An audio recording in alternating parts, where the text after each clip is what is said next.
ನಿಮ್ಗೊಂದು ಸ್ವಲ್ಪನೂ ಬುದ್ಧಿ ಬೇಡವಾ? ಗುರ್ತು ಪರಿಚಯ ಇಲ್ಲದೆ ಇರೋರು ಯಾರೋ ಬಂದು ಏನೋ ಕೊಟ್ರೆ ತಗೊಂಡ್ಬಿಡ್ತೀರಾ? ಅದು ಹಾಗಲ್ಲ ಆದಿತ್ಯ, ನಿನ್ಗೆ ಒಳ್ಳೇದಾಗುತ್ತೆ, ನಿನ್ನ ಕಷ್ಟಗಳೆಲ್ಲ ಪರಿಹಾರ ಆಗುತ್ತೆ ಅಂತ ಅದನ್ನ ಅವರೇ ನನಗೆ ಕೊಟ್ಟರು. ಚಿಕ್ಕಮ್ಮ, ತಾಯ್ತ ಹಾಕೊಳ್ಳೋದ್ರಿಂದ ಕಷ್ಟ ಪರಿಹಾರ ಆಗುತ್ತೆ ಅನ್ನೋದಾಗಿದ್ರೆ ತಾಯ್ತಕ್ಕೆ ಚಿನ್ನಕ್ಕಿಂತ ಜಾಸ್ತಿ ಡಿಮ್ಯಾಂಡ್ ಇರ್ತಾ ಇತ್ತು. ನಾವು ಕಷ್ಟಪಟ್ಟು ದುಡಿಬೇಕು, ನಮಗೆ ನಂಬಿಕೆ ಇರಬೇಕು, ಯಾರಿಗೂ ಕೆಟ್ಟದನ್ನು ಬಯಸಬಾರ್ದು. ಅವಾಗ್ಲೇ ನಮ್ಮ ಕಷ್ಟಗಳು ಪರಿಹಾರ ಆಗೋದು. ನಿಜ ಕಣಪ್ಪ ಆದಿತ್ಯ ನೀನು ಹೇಳೋದು. ಇನ್ಮೇಲೆ ಯಾರ ಹತ್ರನಾದ್ರೂ ಏನಾದ್ರೂ ಇಸ್ಕೊಳ್ಳೋವಾಗ 100 ಸರಿ ಯೋಚನೆ ಮಾಡಿ ಚಿಕ್ಕಮ್ಮ. ಸರಿ ಕಣಪ್ಪ, ಇನ್ಮೇಲೆ ಗೊತ್ತಿರೋರ ಹತ್ರ ಮಾತ್ರ ತಾಯ್ತ ಇಸ್ಕೋತೀನಿ. ಏನಂದ್ರಿ? ಸಾರಿನಪ್ಪ, ನಾನು ಇನ್ಮೇಲೆ ಯಾರ ಹತ್ರನೂ ಯಾವ ತಾಯ್ತನೂ ಇಸ್ಕೊಳ್ಳಲ್ಲ. ದಯವಿಟ್ಟು ಈ ವಿಷಯನ ಅಕ್ಕನಿಗೆ ಮಾತ್ರ ಹೇಳ್ಬೇಡಪ್ಪ ಪ್ಲೀಸ್. ಸರಿ ಚಿಕ್ಕಮ್ಮ.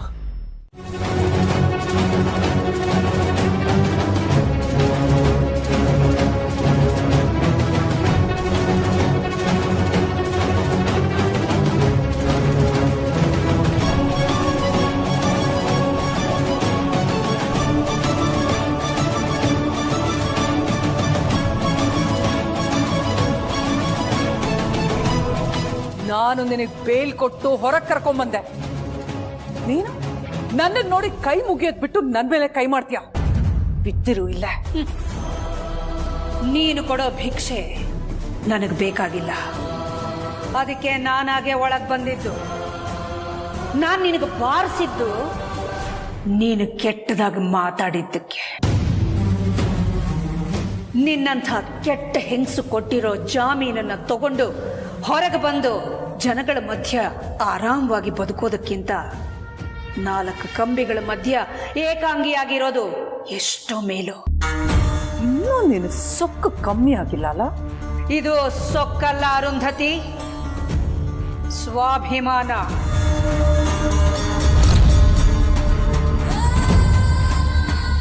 ನನಗೆ ದೇವ್ರಂಥ ಮಕ್ಕಳಿದ್ದಾರೆ, ಜೀವಕ್ಕಿಂತ ಹೆಚ್ಚಾಗಿರೋ ಗಂಡ ಇದ್ದಾರೆ. ಅವರಲ್ಲಿ ಯಾರಾದ್ರೂ ಒಬ್ರು ಬಂದೇ ಬರ್ತಾರೆ, ಬೇಲ್ ಕೊಟ್ಟೆ ಕೊಡಿಸ್ತಾರೆ, ನನ್ನನ್ನ ಹೊರಗಡೆ ಕರ್ಕೊಂಡು ಹೋಗೇ ಹೋಗ್ತಾರೆ. ಅಲ್ಲಿವರೆಗೂ ನಾನಿಲ್ಲೇ ಕಾಯ್ತೀನಿ. ನೀನು ಹೊರಡ್ತಾ ಇರ್ಬೋದು.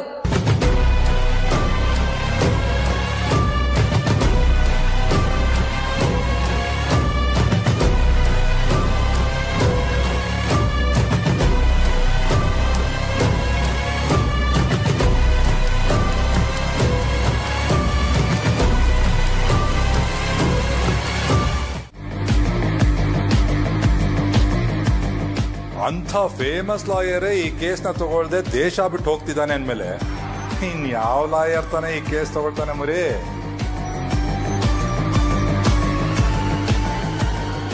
ಈಗ್ಲೂ ಬೇಕಾದ್ರೆ ಮನ್ಸ್ ಮಾಡಿದ್ರೆ ನಾವು ನಿಮ್ಮ ಅದೇ ಲಾಯರ್ ವಿಜಯ್ ಕುಮಾರ್ ಮುಖಾಂತರ ನಿಮ್ಮ ತಾಯಿಗೆ ಬೇಲ್ ಕೊಡಿಸ್ಬೋದು.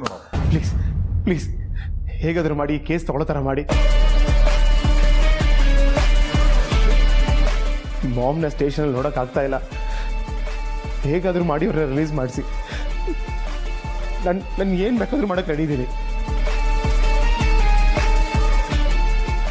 ನಿಮ್ಮ ಕೈ ಮುಗಿತೀನಿ, ಬೇಕಾದ್ರೆ ಕಾಲ್ಗೂ ಬೀಳ್ತೀನಿ, ಏನು ಬೇಕಾದ್ರೂ ಮಾಡ್ತೀನಿ. ಪ್ಲೀಸ್ ಪ್ಲೀಸ್ ಮಾಮ್ನ ರಿಲೀಸ್ ಮಾಡಿಸಿ ಪ್ಲೀಸ್. ಬರೀ ಬಾಯಲ್ಲೇ ಹೇಳಿದ್ರೆ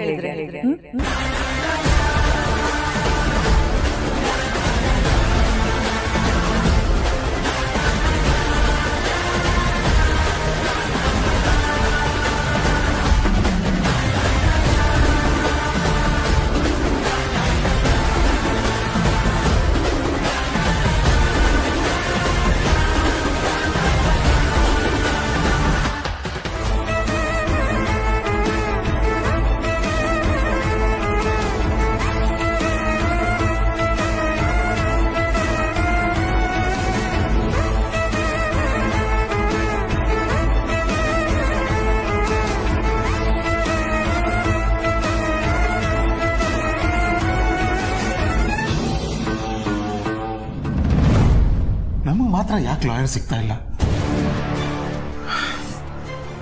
ಪಾಪ ಅಖಿಲ ಸ್ಟೇಷನಲ್ಲಿ ಹೇಗೆ ಕಾಲ ಕಳೀತಿದ್ದಾಳೋ ಏನೋ. ಮಹಾರಾಣಿ ಥರ ಇದ್ದವಳು ಆದ್ರೆ ಇವತ್ತು ನ್ಯೂಸಲ್ಲಿ ಬೇರೆ ಅಮ್ಮನ್ನ ಅಪರಾಧಿ ಅನ್ನೋ ಥರ ತೋರಿಸ್ತಾ ಇದ್ದಾರೆ. ಅಮ್ಮಂಗೆ ಏನಾದರೂ ಈ ವಿಷಯ ಗೊತ್ತಾದರೆ ಅವ್ರಿಗೆ ಎಷ್ಟು ನೊಂದ್ಕೊಳ್ತಾರೋ ಏನೋ. ಅರಸನಕೋಟೆ ಅಖಿಲಾಂಡೇಶ್ವರಿ ಅಂದ್ರೆ ಬರೀ ಒಂದು ಹೆಸರಲ್ಲ, ಅದನ್ನ ಒಂದು ಬ್ರ್ಯಾಂಡ್ ಅಂದ್ಕೊಂಡಿದ್ವಿ. ಆದ್ರೆ ಇವತ್ತು ಅದೇ ಅಖಿಲಾಂಡೇಶ್ವರಿ ಅರೆಸ್ಟ್ ಆಗಿದ್ದಾಳೆ. ನಮ್ಗೆ ಯಾವ ಲಾಯರು ಸಿಗ್ತಾ ಇಲ್ಲ.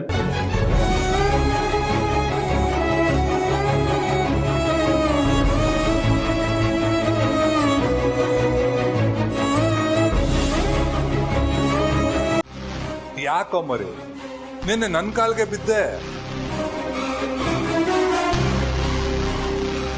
ಇವತ್ತು ನನ್ನ ತಂಗಿ ಕಾಲ್ಗೂ ಬೀಳು.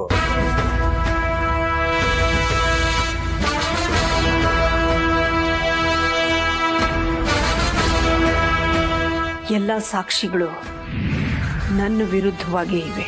ಆ ದಿನ ಶೂಟ್ ಮಾಡಿದ್ದು ನಾನೇ. ನಿನ್ನ ಅಮ್ಮನ್ನ ರಕ್ಷಿಸೋದಕ್ಕೆ ನೀನ್ ಸುಳ್ಳು ಹೇಳ್ಬೇಡ.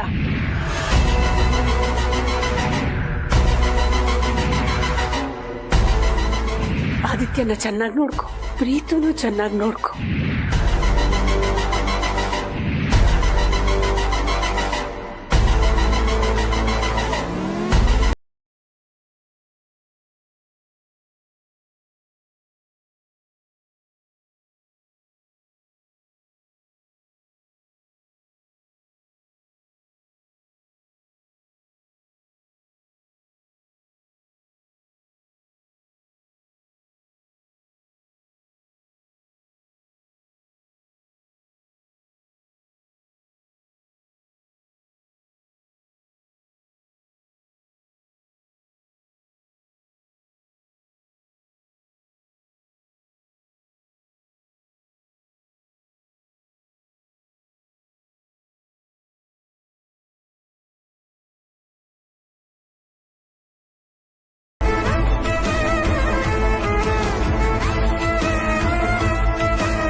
ನೀವು ಹೇಳಿದ್ ಮಾಡಾಯ್ತಲ್ಲ,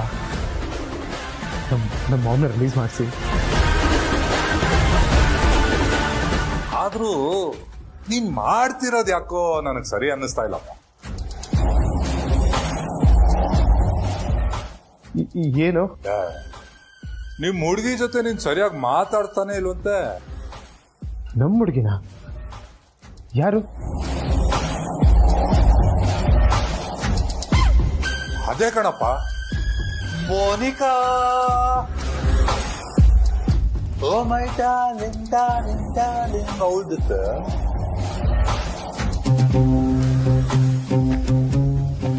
ಅವಳ ನಂಬರ್ ಇದೆ ಅಲ್ವಾ? ಇದೆ. ಅಪ್ಪ ಬಾರು ಬಾರು. ಏನ್ ಯಜಮಾನ್ರೆ ಇಷ್ಟೊಂದು ಖುಷಿಯಾಗಿದ್ದೀರಾ? ಲಾಯರ್ ವಿಜಯ್ ಕುಮಾರ್ ಕಾಲ್ ಮಾಡಿದ್ರು. ಅಪ್ಪ ಅಮ್ಮಂಗೆ ಬೇಲ್ ವ್ಯವಸ್ಥೆ ಆಯ್ತಂತೆ. ಹೌದಾ? ಓ ಮೈ ಗಾಡ್, ನನ್ನ ಕೈಲಿ ನಂಬಕ್ಕೆ ಆಗ್ತಿಲ್ಲ.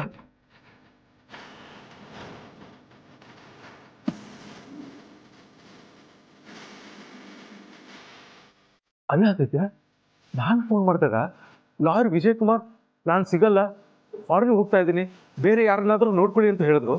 ಈಗ ನೋಡ್ದ ಬೇಲ್ ಸಿಗ್ತಾ ಇದೆ ಅಂದ್ರೆ ಹೇಗೆ ಸಾಧ್ಯ? ನನ್ನಿಂದ ನಂಬಕ್ಕೆ ಆಗ್ತಿಲ್ಲ. ಇದೆಲ್ಲ ಹೇಗೆ ಸಾಧ್ಯ? ಬೇಲ್ ಕೊಡಿಸ್ತಾ ಇರೋದು ವಿಜಯ್ ಕುಮಾರ್ ಅಪ್ಪ. ಆದ್ರೆ ಅವ್ರು ಬರ್ತಾ ಇಲ್ಲ.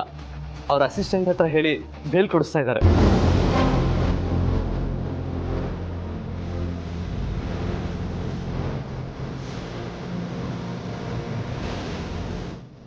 ಸರಿ ಸರಿ, ಹಾಗೆ ಏನು ಅಂತ ಯೋಚನೆ ಮಾಡೋಷ್ಟು ಟೈಮ್ ಇಲ್ಲ. ಇಲ್ಲ ಕಾಯ್ತಿರ್ತಾಳೆ, ನಾವು ಹೋಗಿ ಕರ್ಕೊಂಡು ಬಂದ್ಬಿಡೋಣ. ನಾವು ಹೋಗೋಷ್ಟರಲ್ಲಿ ಲಾಯರ್ ಬಂದಿರ್ತಾರೆ. ನಡಿ ಹೋಗೋಣ. ನಾವು ಹೋಗಿ ಬರ್ತೀವಿ.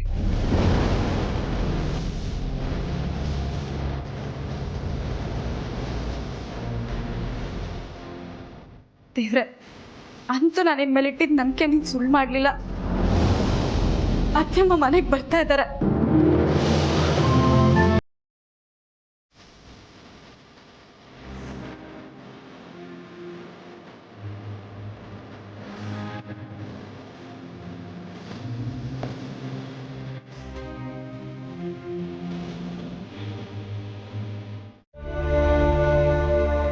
ಇದೆಲ್ಲ ಯಾಕಮ್ಮ ಬೇಕಿತ್ತು ನನಗೆ? ಅತ್ಯಮ್ಮ, ಅರ್ಸನ್ ಕೋಟೆಗೆ ನೀವು ಕಳಶ ಇದ್ದ ಹಾಗೆ. ಆ ಕಳಶಕ್ಕೆ ಇನ್ ಮುಂದೆ ಯಾವ ದೃಷ್ಟಿನೂ ತಗಲ್ದೇ ಇರಲಿ ಅಂತ ಈ ಆರ್ತಿ. ಹಾಗೆ ಜಾಮೀನಿನ ಮೂಲಕ ಹೊರಗೆ ಬಂದಿರೋ ನೀವು ಆದಷ್ಟು ಬೇಗ ಆರೋಪ ಮುಕ್ತರಾಗಬೇಕು ಅನ್ನೋದೇ ನಮ್ಮೆಲ್ಲರ ಆಸೆ. ದಯವಿಟ್ಟು ಬೇಡ ಅನ್ಬೇಡಿ.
ಒಳಗೆ ಬನ್ನಿ ಅತ್ಯಮ್ಮ.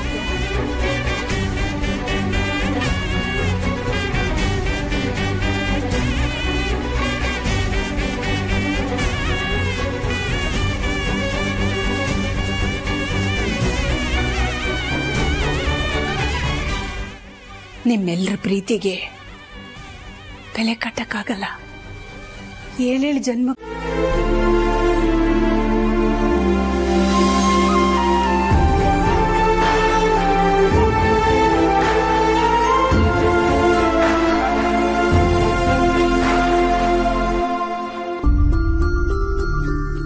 ಸರಿನಮ್ಮ.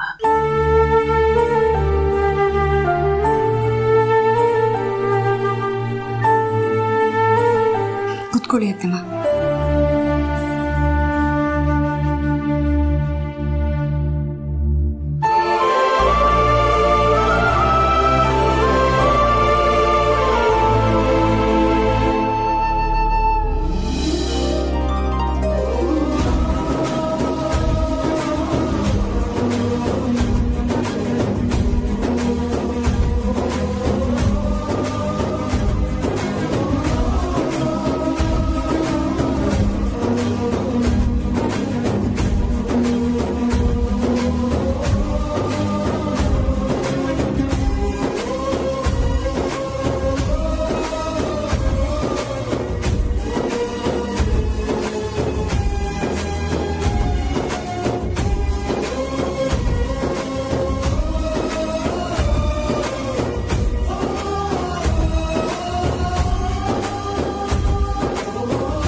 ಅತ್ತೆಯರ್ಗೂ ನಿನ್ನಂಥ ಸೊಸೆನೇ ಸಿಗ್ಬೇಕಮ್ಮ.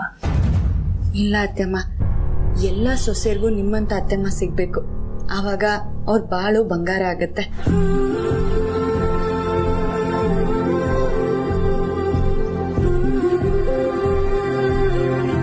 ಪಾರ್ವತಿ, ನನಗೀಗ ಸಾಕಮ್ಮ.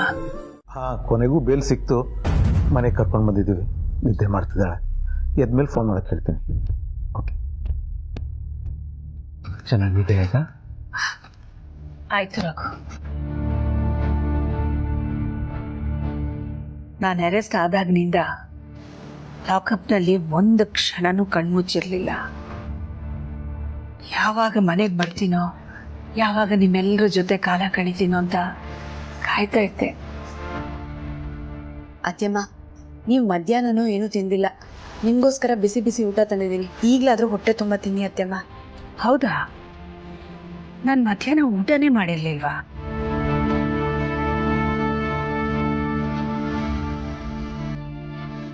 ಹೌದಕ್ಕಿಲ್ಲ, ನೀನು ಒಂದು ತುತ್ತು ತಿಂದು ಮಲಗಿದವಳು ಮಧ್ಯಾಹ್ನ ಊಟಕ್ಕೂ ಎದ್ದಿಲ್ಲ. ಆಯ್ತು, ಮಾಡ್ತೀನಿ. ಮನೇಲಿ ಬೇರೆ ಎಲ್ಲರದ್ದು ಊಟ ಆಯ್ತಾ?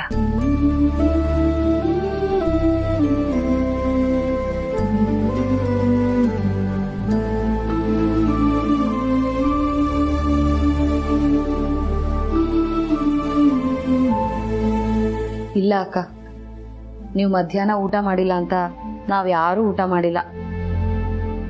ಮೊದಲನೇ ಸಲ ನಾನು ಉಪವಾಸ ಇರೋದಕ್ಕ.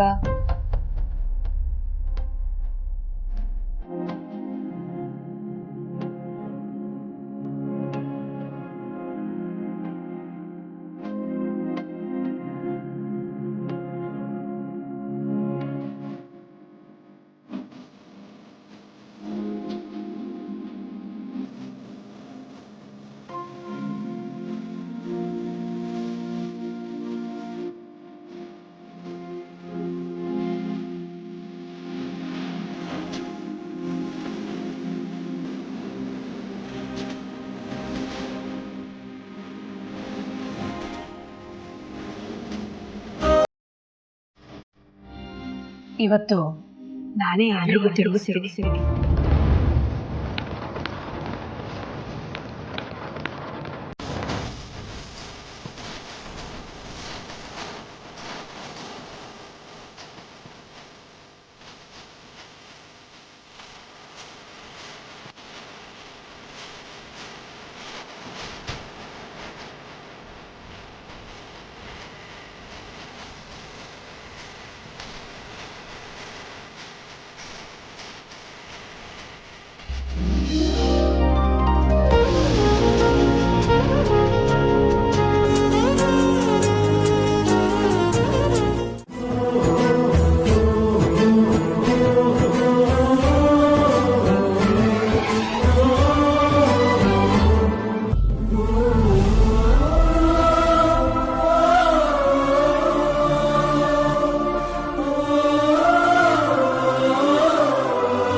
ಅರುಂಧತಿ ರಾಣಾಗೆ ನಮ್ಮ ಮನೆಯವರೆಲ್ಲ ಖುಷಿಯಾಗಿರೋದು ಕಂಡ್ರೆ ಆಗಲ್ಲ.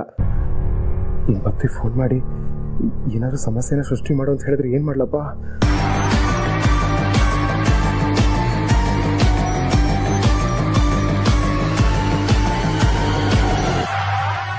ದೇವ್ರೆ, ಅವ್ನು ಫೋನ್ ಮಾಡದೆ ಹೋದ್ರೆ ಸಾಕಪ್ಪ.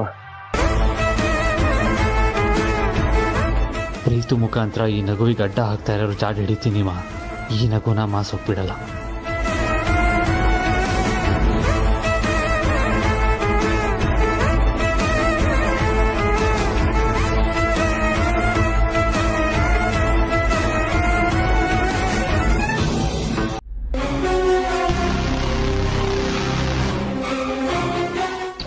ಪಲ್ಯ ಅಂತೂ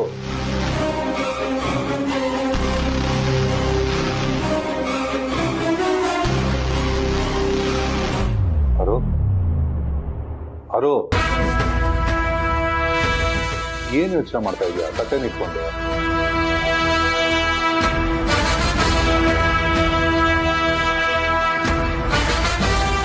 ಅಖಿಲ ಮನೆ ಒಗ್ಗಟ್ಟನ್ನ ಹೊಡಿಬೇಕು ಅಂತ ಅನ್ಕೊಂಡ್ವಿ.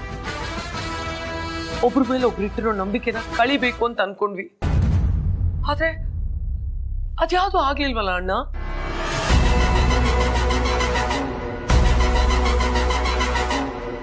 ತಮ್ಮನೇ ಅಮ್ಮನ ವಿರುದ್ಧ ಕಂಪ್ಲೇಂಟ್ ಕೊಟ್ರು, ಆದಿ ಅದನ್ನ ನಂಬಲೇ ಇಲ್ವಲ್ಲ.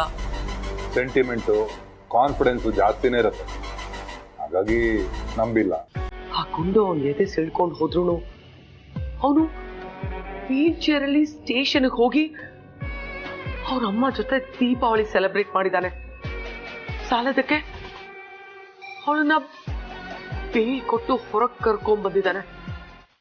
ಅಖಿಲ ಮತ್ತೆ ಅವಳ ಸಾಮ್ರಾಜ್ಯದಲ್ಲಿ ಮೆರೀತಿದ್ದಾಳೆ. ಅವನು ತಾಯಿಗೆ ತಕ್ಕ ಮಗ ಅಲ್ಲ, ತಾಯಿನ ಕೂಡ ಮೀರ್ಸೋ ಮಗ. ಇದೆಲ್ಲ ನೆನೆಸ್ಕೋತಾ ಇದ್ರೆ ಊಟ ಸೇರ್ತಾ ಇಲ್ಲ ಅಣ್ಣ. ಹೊಟ್ಟೆಯಲ್ಲಿ ಬೆಂಕಿ ಹತ್ಕೊಂಡು ಹುರಿತಾ ಇದೆ.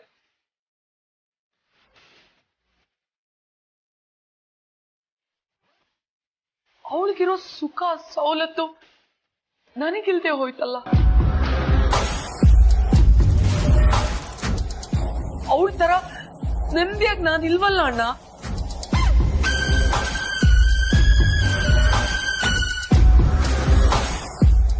ಅದು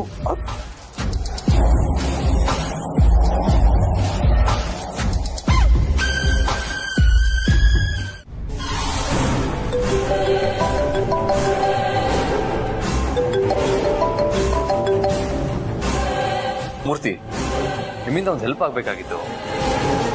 ಹಾಂ, ನನ್ನ ತಮ್ಮಂಗೆ ಯಾರೋ ಕಾಲ್ ಮಾಡಿ ಬ್ಲ್ಯಾಕ್ ಮೇಲ್ ಮಾಡ್ತಾ ಇದ್ದಾರೆ ಅಂತ ನನಗೆ ಡೌಟು. ಅದಕ್ಕೆ ಅವನಿಗೆ ಬಂದಿರೋ ರೀಸೆಂಟ್ ಕಾಲ್ ಲಿಸ್ಟು ಮತ್ತು ಅದರ ಅಡ್ರೆಸ್ ಕಳ್ಸೋಕ್ಕಾಗತ್ತಾ? ಹಾಂ, okay okay okay, thank you. ಏನಂತ ಯಜಮಾನ್ರೆ? ಕಳಿಸ್ಕೊಡ್ತಾರ. ಹಾಗಾದ್ರೆ ಇದ್ರ ಮೂಲಕ ಅವ್ರು ಯಾರು ಅಂತ ತಿಳ್ಕೊಂಡು ನನ್ನ ಮೈದ್ನನ್ನ ಈ ಸಮಸ್ಯೆಯಿಂದ ಬೇಗ ಹೊರಗಡೆ ಕರ್ಕೊಂಡ್ ಬರ್ಬೋದಲ್ವಾ? ಮೊದಲು ಡೀಟೇಲ್ಸ್ ಬರಲಿ, ಆ ಬ್ಲ್ಯಾಕ್ ಮೇಲರ್ ಯಾರು ಅಂತ ಗೊತ್ತಾಗಲಿ. ಅವನನ್ನು ಮಾತ್ರ ಸುಮ್ಮನೆ ಬಿಡಲ್ಲ.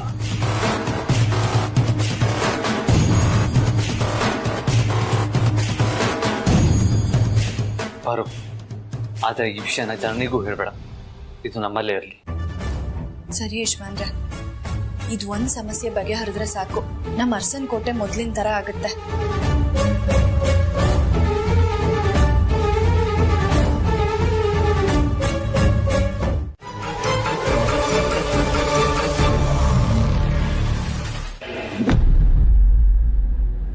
ಓಕೆ ಮೂರ್ತಿ ಅವರೇ, ನಾನು ಈಗಲೇ ಚೆಕ್ ಮಾಡ್ತೀನಿ. ಡೀಟೇಲ್ಸ್ ಕಳಿಸಿದ್ದಕ್ಕೆ ಥ್ಯಾಂಕ್ ಯು ಸೋ ಮಚ್.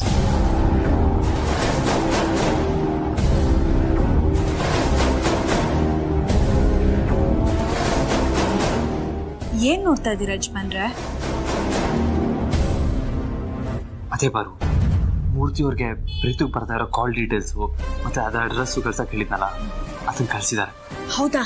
ನನ್ ಮೈದ್ನಂಗೆ ಯಾರು ಪದೇ ಪದೇ ಫೋನ್ ಮಾಡ್ತಿದ್ದಿದ್ದು ಅಂತ ಗೊತ್ತಾಯ್ತಾ? ಅದನ್ನೇ ನೋಡ್ತಾ ಇದ್ದೀನಿ ಬಾರು.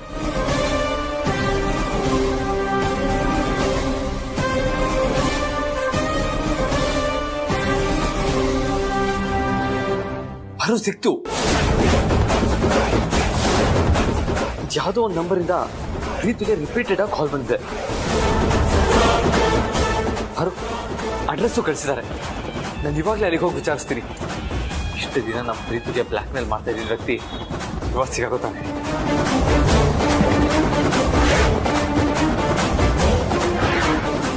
ಯಜಮಾನ್ರೆ, ಏನ್ ಮಾಡ್ತಾ ಇದ್ದೀರಾ? ಗಾಬರಿ ಆಗ್ಬೇಡಪ್ಪ, ಅವರು ಬರೀ ಸಪೋರ್ಟಿಗೆ ಹಾಕಿರೋದಷ್ಟೇ. ಫೈನ್, ನಿಧಾನ. ಸರಿ ಪಾರು, ನಾನು ಹೋಗಿ ಬರ್ತೀನಿ.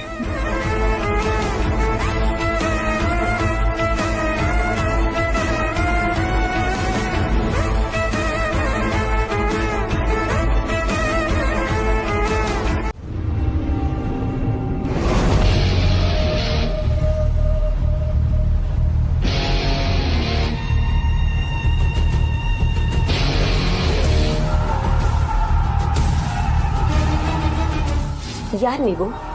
ಏನಾಗಬೇಕಾಗಿತ್ತು? ರಾಮು ಅವ್ರ ಮನೆ ಇದೆನಾ? ಅವನ ಹತ್ರ ಸ್ವಲ್ಪ ಮಾತಾಡಬೇಕಿತ್ತು, ಕರಿತೀರಾ?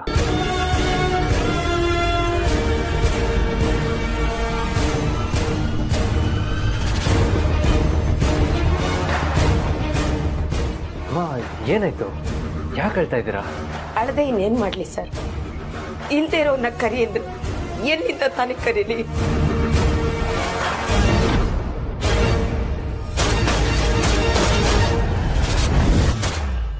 ಏನ್ ಹೇಳ್ತಾ ಇದ್ದೀರಾ? ನಿಮ್ ಗಂಡ ಬದುಕಿಲ್ವಾ?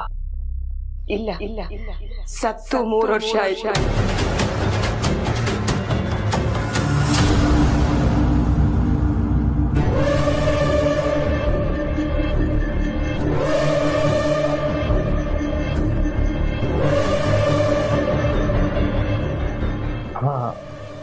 ಐ ಸಾರಿ, ನನಗೆ ಗೊತ್ತಿರಲಿಲ್ಲ.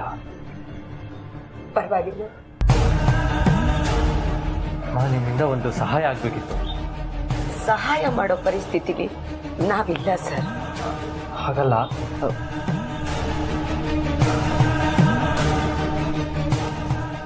ಈ ಫೋನ್ ನಂಬರ್ ನಿಮ್ಮ ಯಜಮಾನರು ಬಳಸ್ತಾ ಇದ್ರಾ?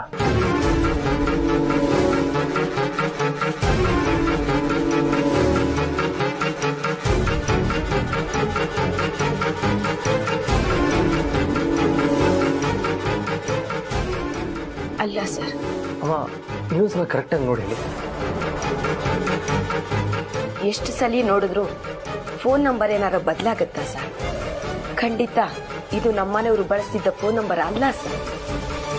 ಹೌದಾ? ಸಾರಿ ಮಾ, ತೊಂದರೆ ಕೊಟ್ಟಿದ್ದಕ್ಕೆ. ಪರವಾಗಿಲ್ಲ ಸರ್. ಬರ್ತೀನಿ. ಸರಿ ಸರ್.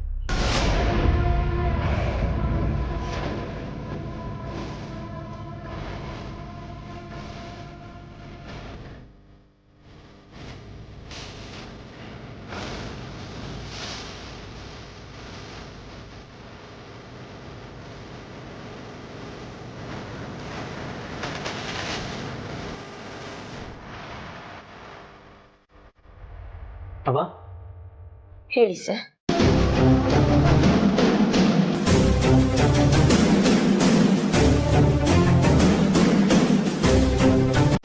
ಬೇಡಿ ಸರ್.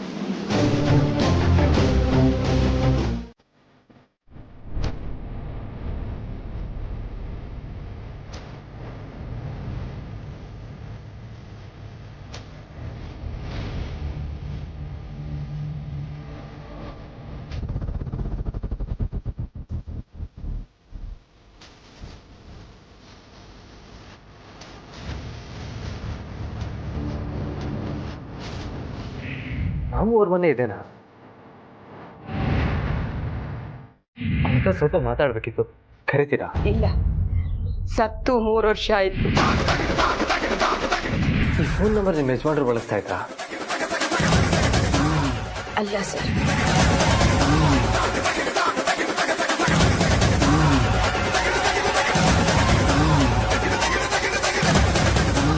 ಯಜಮಾನ್ರೆ, ಹೋದ ಕೆಲಸ ಏನಾಯ್ತು? ಅವ್ರು ಸಿಕ್ಕಿದ್ರಾ? ಯಾರವರು?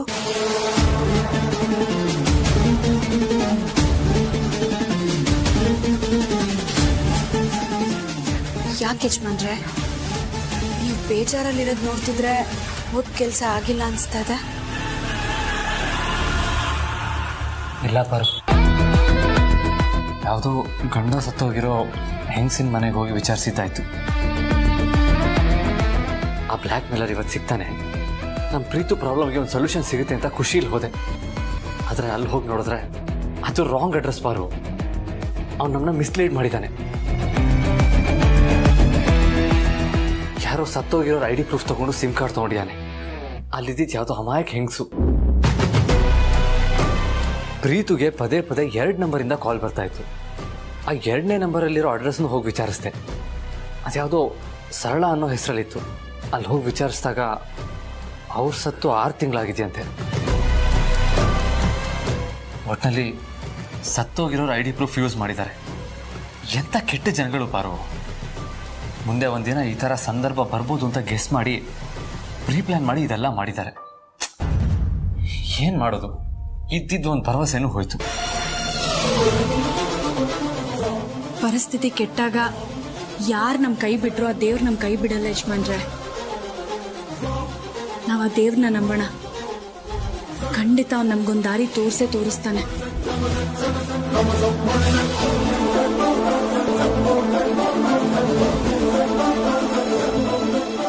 ದಾರಿ ಸಿಕ್ತು ಪಾರು. ಏನ್ ಯಜಮಾನ್ರೆ? ಪ್ರೀತಿಗೆ ಬರೋ ನಂಬರ್ನ ಟ್ರೇಸ್ ಮಾಡಿದ್ರೆ ಅಡ್ರೆಸ್ ಯಾವುದಾದ್ರೆ ಏನಂತೆ ಅವ್ರು ಅದೇ ನಂಬರ್ನೇ ತಾನು ಯೂಸ್ ಮಾಡ್ತಾ ಇರೋದು. ಅಲ್ಲಿಗೆ ಕಳ್ಳರು ಸಿಕ್ಬೀಳೋದು ಫಿಕ್ಸು. ಇಲ್ಲಿಗೆ ಆಟ ಮುಗಿಯುತ್ತೆ ಅಂತ ಅನ್ಕೊಂಡಿದ್ದಾರೆ.